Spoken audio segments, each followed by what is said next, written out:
I think you will find tonight a very practical message. But to understand it, we must go back and see if we really believe the same thing. I make the claim that the eternal body of man is the imagination, and that is God himself, the one we speak of in Scripture as Jesus Christ. Now we are told in Scripture to examine ourselves to see whether we are holding to the faith. Test yourselves, said Paul. Do you not realize that Jesus Christ is in you? Unless, of course, you fail to meet the test. Now, you've just had the test, and you alone can judge whether you failed or not. For you heard the word Jesus Christ. You heard the word God.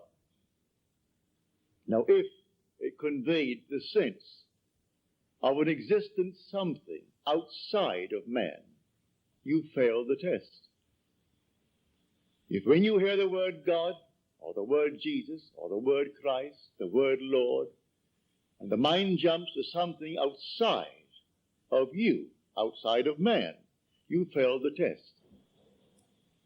Now we are told, by him all things were made, and without him was not anything made that was made. And that, I tell you, is your own wonderful human imagination. That what is now proved in the world was once only imagined. But this is the greatest of all secrets, the secret of imagining. Something that you and I and everyone in the world should strive to understand. For the secret of imagining is the greatest of all problems, to the solution of which everyone should aspire. For supreme power, supreme wisdom, supreme delight lies in the solution of this mystery. When you actually discover it, you discover God. You're finding the creative power of the universe. And when you find him, he is your own wonderful human imagination.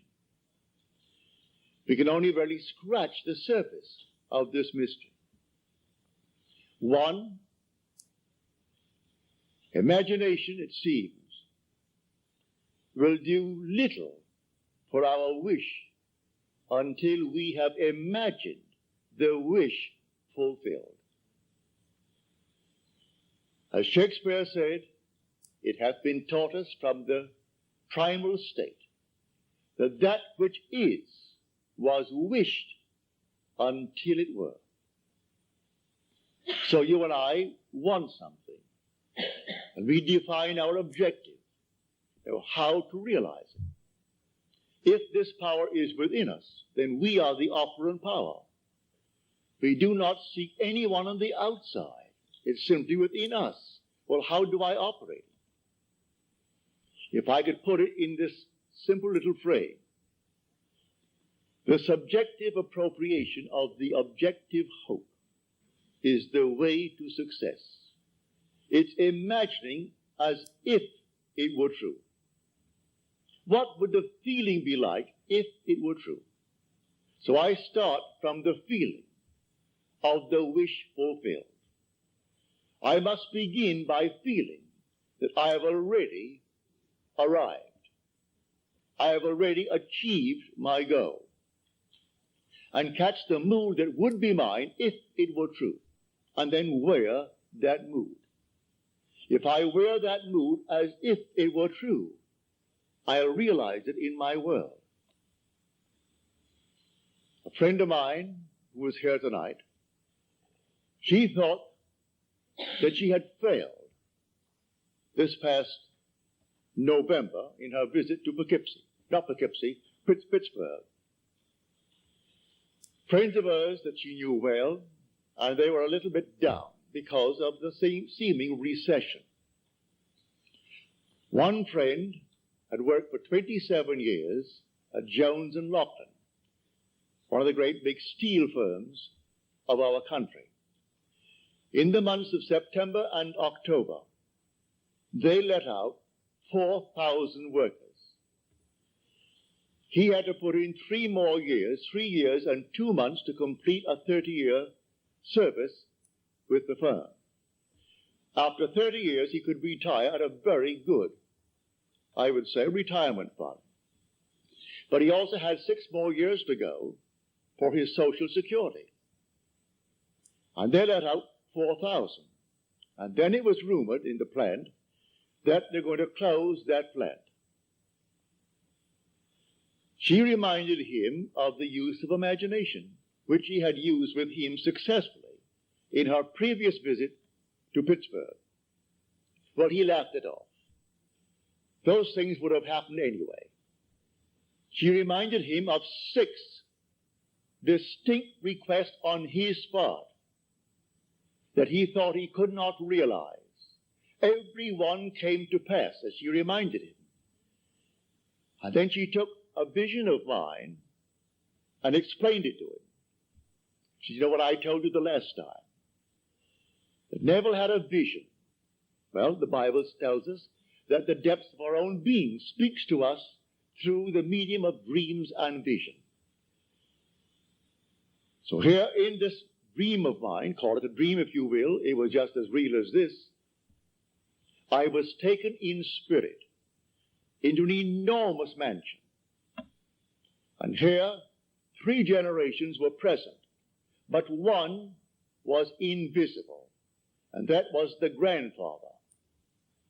The father was explaining to his children the secret of his own father's success. So there was the grandfather now departed from the world, leaving behind him an enormous fortune for the benefit of his son and then his grandchildren.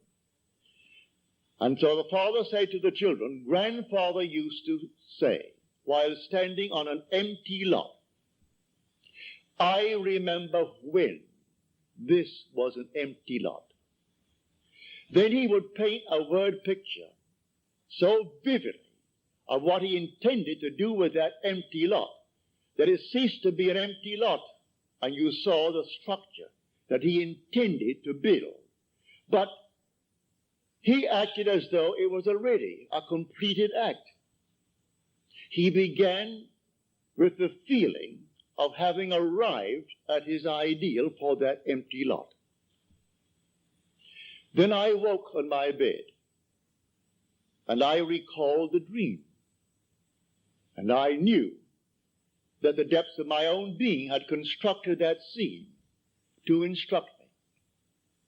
Here is one facet of the great use of this power called imagination, which is God.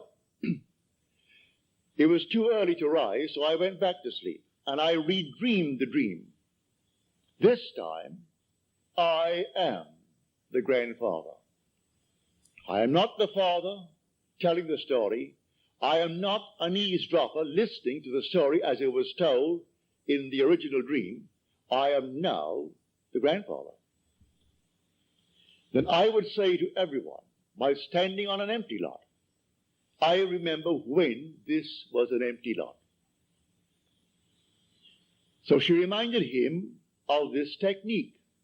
Now she said, you are afraid that you might be let out after 27 years and 2 months in Jones and Loughlin. I will now remember when you were afraid. I will remember when you thought it all came to an end. That's one. He said 2 years ago, I was interviewed, and I thought it a very good interview. But after 2 years, it has never appeared in the trade paper. And I wondered, what have they done with it? Have they simply forgotten it, mislaid it, or deliberately not used it? She said, I will read that magazine, and I'll be lifted up by it. It's humorously written, as you tell me. Well, I will take that book right now in my hand, that magazine, and I will read it, all about you. She went into 2 or 3 others. Then she returns. Now she's here tonight. She said, in December, I received the magazine. It's very well written and very, very humorous, all about this man. Then she said, I heard on the radio that Jones and Lachlan had decided not to close the plant, but instead to spend $13 million on the plant in modernizing. And then beginning January the 1st, to recall over 4,000 workers that they had let out. Now he is walking on air, but like all of these fellows, he will still forget it. He will still turn to a God outside of himself. This to him would have happened anyway. They would have spent the 13 million, brought back the 4,000. That thing that was found after 2 years and printed, oh, that would have happened. And man goes blindly on worshiping a false God because he does not know God.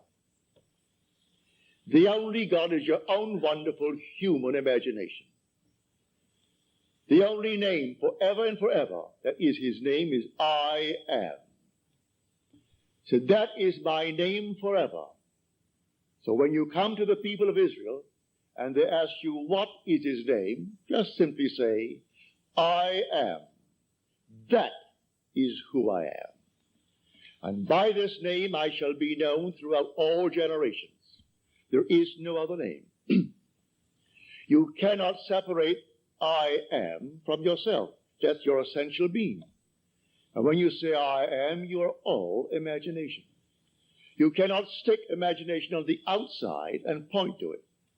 So you do not observe it as you observe the fruit of imagining. You do not observe imagination as you do objects in space, because you are the reality that is called imagination. This is what we teach here night after night. Now you can test it. What would the feeling be like if it were true that I am now the man that I would like to be? What would the feeling be like? Catch the mood. For the mood determines the fortunes of people rather than the fortunes determine the mood. Man puts it just the opposite. If I had $1 million, he said, oh, I would feel so good. Now, feel as you would if you had it. Catch the mood, and the mood will create that objective hope, if that is your hope. What would the feeling be like if you are now the person you want to be? Then catch that mood, and wear that mood as you would a suit of clothes. And that mood will actually create an objective state that reflects that mood. That's what she did. She put herself into a mood, actually feeling that she was reading a story of her friend. And here it came. It's a complete spread, 2 full pages, all about this man. And then a little news bulletin on the radio, and then confirmation from him, and a telephone call from his wife, confirming the news bulletin, that they're all back on their job, and here now, as he said, for years, after 27 years, I walked through that plant, I thought I'd go crazy. I wanted to climb the wall because of the noise. When I heard the hammers, and the bellows, and the furnaces, and all these thousands of workmen, that constant din, I wanted to climb the wall. Now, after 4,000 were let out, my footsteps echoed through the entire area. I would like to run and scream, running towards my office. What he does in the plant, I do not know. But if he goes towards his office, undoubtedly he has an executive position in that place, and is not working at the furnaces. But he said, you can't imagine when 4,000 were let out, how empty the place was. And everything simply echoed. And my footsteps seemed like some thunderous thing as I walked through that plant towards my office. And many a moment I wanted to simply jump up and start running. It seemed so empty. She said, all right, that's something. I will remember when. And she applied that technique.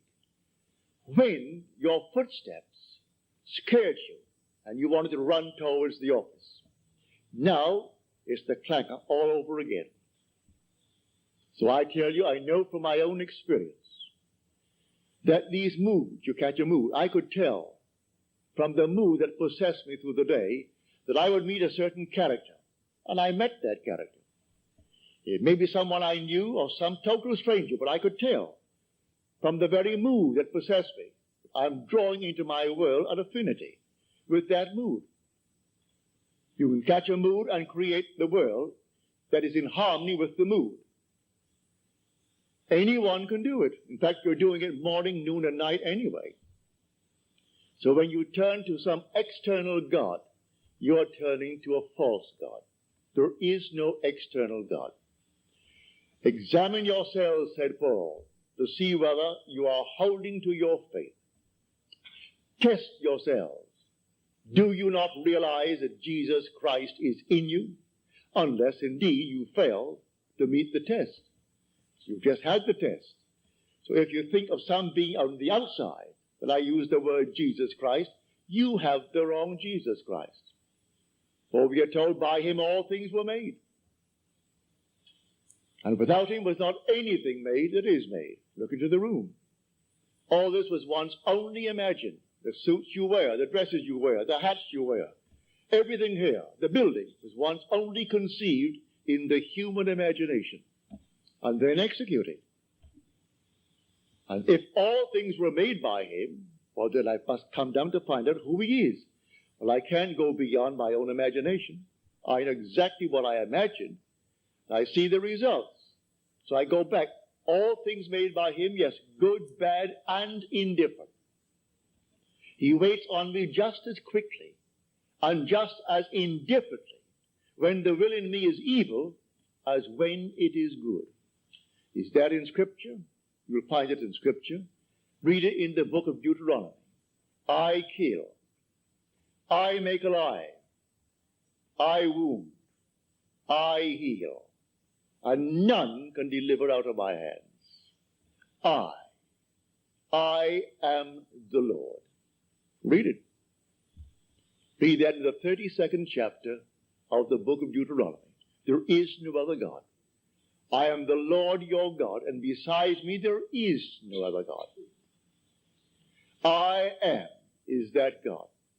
As we are told in the 46th Psalm, be still and know that I am God. A man will not believe it, and yet he has evidence morning, noon, and night that his own wonderful creative power, which is his own wonderful human imagination, is producing the phenomena of life. He sees it all around him, but he shuns it away. It's easier for him to genuflect before some little thing made by the human hand. So he put him on the wall and cross himself for luck. I think, oh, that's it. That's good. Now I've done my duty today. So he goes to church and he sings the hymns with all the others. And you think, no, I've done my duty, and give generously to the church. Perfectly all right. If you get any pleasure out of it, do it. But that's not serving the true God. If you want a social gathering, certainly go to church. Go to the coffee breaks following the service and ask 1% of those who come out of service, what was the text today? And he will look at you with some vacant look. What? What was the text? What did he say? What was the theme of his subject today? They don't know. But it's a place to go on certain days of the year, especially on Christmas, on Easter, and days of that nature. Others make it a point to go once a week. They think they're doing God a favor. You're walking with God morning, noon, and night. You take him to bed with you because your essential being is God. And there is no other God. Were he not within you, you couldn't even breathe. Your breath is God. Every child born of woman is God incarnate. If man only knew that, there could be no war in the world. Killing man is killing God. For every child born of woman is the incarnation of God. Whether you be black, yellow, pink, white, or any other color, there is no other being in this world but God. So the incarnation takes place every time a little child is born and it breathes, and you spank it to get it to cry. That moment was the incarnation of God. How can you kill him? How can you hurt him? Just teach him and show him what power is latent within him. For the whole vast world aches for the awakening of the imagination in man. And the story as told us in Scripture is a true story, but not as it's told. The day will come you'll actually find yourself reenacting the entire drama as told us in the gospel. And you will know it in the first person singular present tense experience. And then you'll know who he is. He comes to us as one unknown, yet one who in the most wonderful, mysterious manner lets man experience who he is. And when you experience who he is, it's all about you. It's not about another. The whole vast drama is all about the individual that you see as a little child right in this wonderful world above us. But here tonight, let us keep it on this level. And on this level tonight, when you dream of some wonderful objective in this world that is not yet realized, realize who the dreamer is. And the dreamer is God. And by dreamer, I mean your own wonderful imagination now. A daydream. That's God. That's God in action. Now, do not let your reason and your senses dictate what is possible. All things are possible to God. So suspend for a moment your reason. Suspend the senses that are dictating what you must accept. For their demanding of you, accept the facts of life. All right? If you go to accept the facts of life and let reason dictate it, you'll never go beyond where you are. So suspend them just for a moment and try this technique. What would the feeling be like? How would I feel if they were true, that I am already the man that I would like to be? And if I am, how would I see my friends and how would they see me? It's all within us. So let my wonderful human imagination see them as they would have to see me if it were true. Bring them into my mind's eye and let them see me. And let them talk to me. And let them congratulate me on my good fortune. And don't duck. Accept the congratulations of your friends. If they really mean it. Actually play the part all within yourself.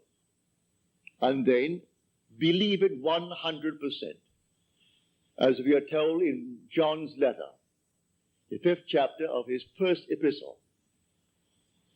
If we believe that he hears us in all that we ask of him, then we know that we have obtained the request made of him.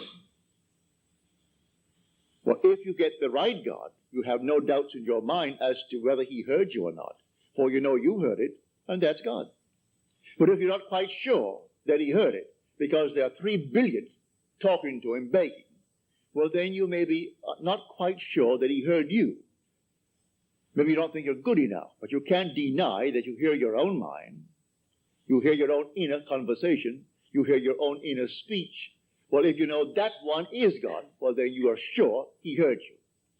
Now you are told in that 5th chapter, the 15th verse of first epistle of John, if we know that he hears us in all that we ask of him, then we know that we have already obtained the request made of him. Well, all right. There's an interval between that imaginal act and its fulfillment, as there is between the creative act of a man and the birth of that child. Every little thing has an interval of time between the act and its fulfillment. A horse will take 12 months. A woman takes 9 months. The little sheep will take 5 months.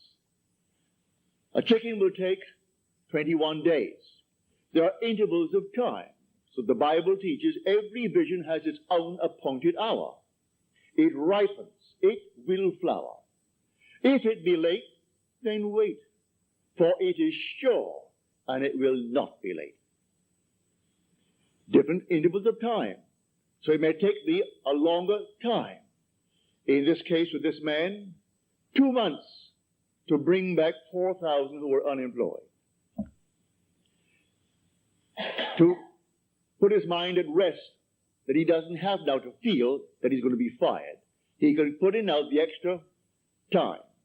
Only a little while, 3 years and 2 months will complete his 30 years with Jones and Lockton. And then what's a man of his age? 6 more years, and then Social Security. So he'd have both. If it happened now, he wouldn't have it. He would be cut on Social Security, and he would be let out without a good retirement fund. So she goes back, and she reminds him that it happened before. He couldn't afford the roof for the house.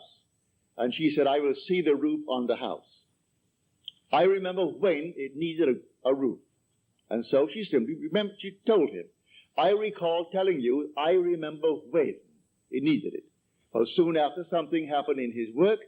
He got the money, and the roof is on. The wife wanted an organ. Couldn't afford the organ. All right. She said, I remember when you didn't have one. She has the organ. And she took one after the other. Of all these things, he's still, with all the evidence in the world, he is still working on some outside God. He thinks he's doing the wrong thing.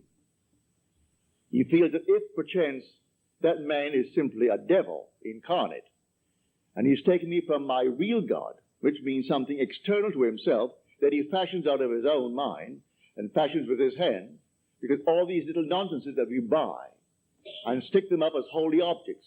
First of all, no artist really ever designed them.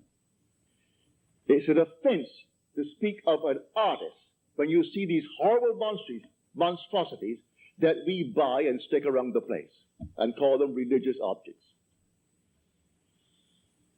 So, find who he is. He is the living God. He is not a dead God.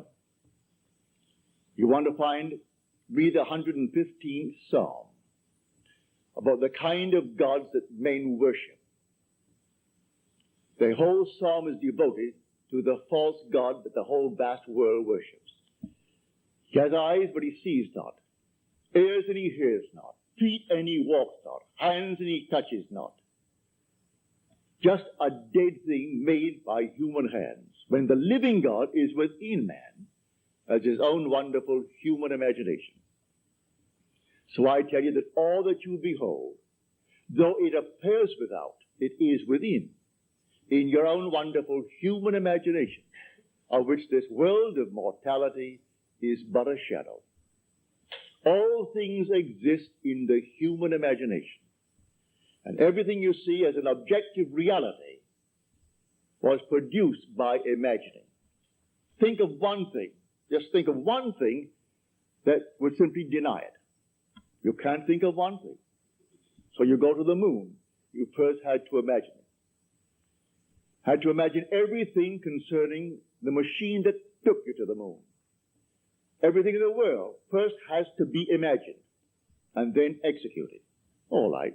The intelligence to do it will come, but you take the blueprint first and conceive it and dwell in it as though it were true. And no power on earth can stop it from becoming so. Your visions will clarify itself. At night, it's a different kind of a night. Your days are different. You see people differently. You can't walk by any man and not see him God incarnate. Can't do it. Even if he has the most horrible background. And he said simply, well, a murderer. And it's proven that he is. You still see God incarnate. But so sound asleep, the poor thing doesn't know. If you could only just get to it and show him that he really is God incarnate. And the one he thought he killed, he has been restored to life.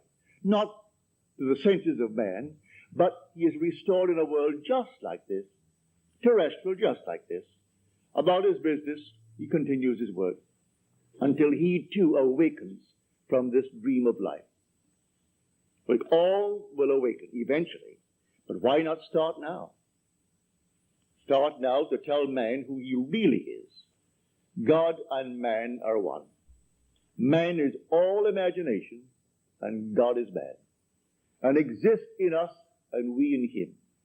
The eternal body of man is the imagination, and that is God himself. Nothing but God in the universe. All God. And eventually, you and I will awake. Because God is one, not two, you and I are one. Without loss of identity. That's one of the strangest mysteries in the world. Without loss of identity, we are one.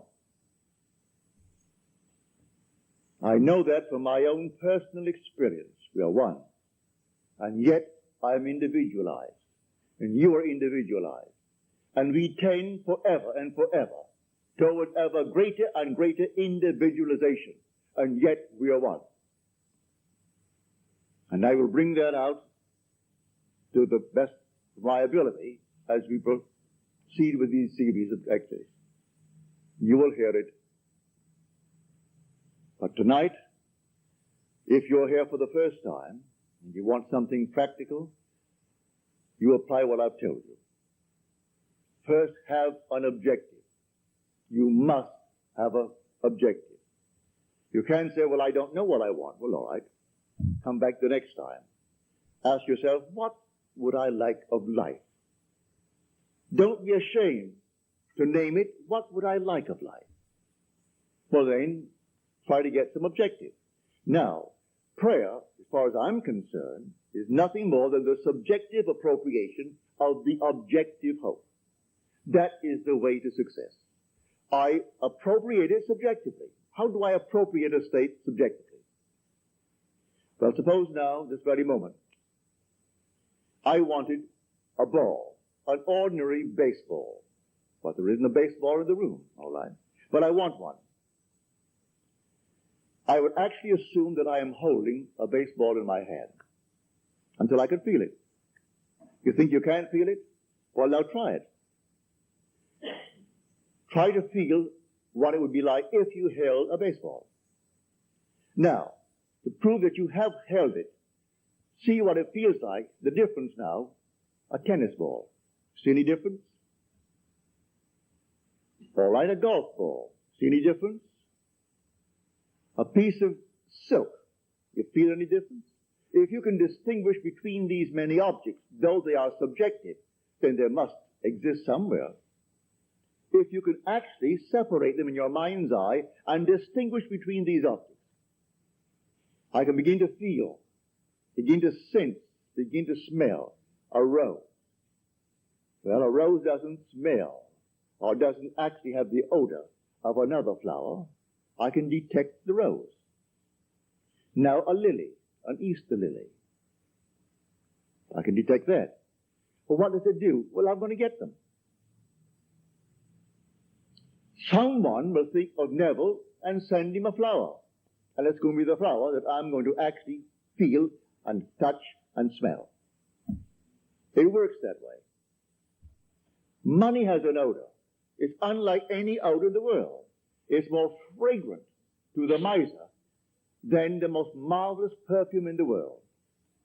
He can tell it. You put a money bag to his face, and it's like putting roses to mine. He loves it. He can smell money, can feel it. Money has a distinct feel about it. Put a $20 bill in your hand and ask you to feel it, and then put another piece of paper in your hand, and you can tell the difference. There's a difference. It is an odor to it. All this is part of the inner man, that all things are possible to him. Try it. Before you condemn it, try it. And if you have the evidence to support my claim, well, then it doesn't matter what the world will tell you. If he laughs at you, so what? So they laughed at everyone who had an idea that seemed a little bit off-center. Always laughed at him. They laughed at the idea of going to the moon. Well, now it's an accomplished fact. There are still those who won't believe it happened, you know, because they don't want to believe that it ever happened. There are those who said you couldn't go down and actually live underwater. Now we have a submarine. There are still those who won't believe it. You can present them with all the facts in the world. and they won't believe it. So I tell you, you try it first. And if it proves itself in performance, it doesn't really matter what the whole vast world thinks. Go about your Father's business, which is yourself, and then live a full and wonderful life in this world of Caesar. And the day will come you will actually depart this world. I mean this age. Because those who are departing it now, unless they are awakened, they'll still find themselves in a world just like this. But those who have awakened, who have experienced the second birth, the birth from above, find themselves in an entirely different age, where they're all imagination. And they are perfect. And wherever they go, everything is perfect. They don't have to raise a finger to make anything perfect, because they're perfect. All things must conform to them, for they're perfect. That's heaven. So heaven is not an area, it's not a realm, it's a body. And when that body is awakened within you, which is the wonderful human imagination completely awake, then wherever you go clothed in that body that is completely awake, everything is perfect. If you found yourself in a forest of dead trees, they'd all burst into foliage. In the desert, they would all bloom like the rose. Because you are there. No blind man, deaf man, no handicapped man could stand in your presence. He would be instantly transformed into a perfect man because you are perfect. That's heaven. It's harmony. So it's not a place where you're going to go, pearly streets and all that nonsense. No. It's just simply you in a world that is perfect because you are perfect. And the day will come, you will awaken that body, for it's in you now. That body is in you, but it's sound asleep. And one day you will experience the resurrection. And you'll know the mystery of the resurrection. When you rise, and you rise within yourself. For the grave in which Christ is buried, which the Lord is buried, is your own skull. That's where he is buried. And in that tomb where he is buried, one day he will awake and he will come out of that tomb. And it's you who comes out of the tomb. And you'll know who you are. He is buried in every child in the world, this universal being, and yet one. Billions of us, and yet only one Lord. And that one Lord, in his fullness, is buried in you, individually. And when you awaken, you are he. So tonight, take a go. Make it a lovely go. Either for yourself or for another. Any time that you exercise your imagination lovingly on behalf of another, you're mediating God to that other. So, bring a friend before your mind's eye. Represent him to yourself as the man or the woman that you would like them to be. And don't tell them, ask for no praise, just assume that they're talking to you and telling you the most marvelous news about themselves. And you congratulate them on that good news. And go your own way. Believe in the reality of that imaginal act. It may happen tomorrow. It may happen a day after, or a week later, or a month later. It has its own appointed hour, and it is ripening, and it's going to flower. So don't be concerned. Leave it alone. And it will come to pass. So this is what I mean by feeling is the secret. I catch the mood, the feeling that would be mine if I were what I want to be. I don't have to touch something. I can if I want to. But it's the mood I'm speaking of. What would the feeling be like if she were well? If she were this? And then you catch it, just as though it is true. You always go to the end, and the end is where you begin. You're always imagining ahead of our evidence. So go to the end and feel the end, and then dwell in that end, even though reason denies it and your senses deny it. You turn your back upon the doubters. That is your senses and what reason dictates. That's the hell or the devil or Satan in the world. That's the doubter. So you turn your back upon it. And then you walk as though things were as you want them to be. And living in that assumption, it slowly hardens into fact. Even though at the moment of the assumption it was denied by reason, an assumption, though false, if persisted in, will harden into fact. So you learn to assume and learn to persist in the assumption, and it will come to pass. Now let us go into the silence.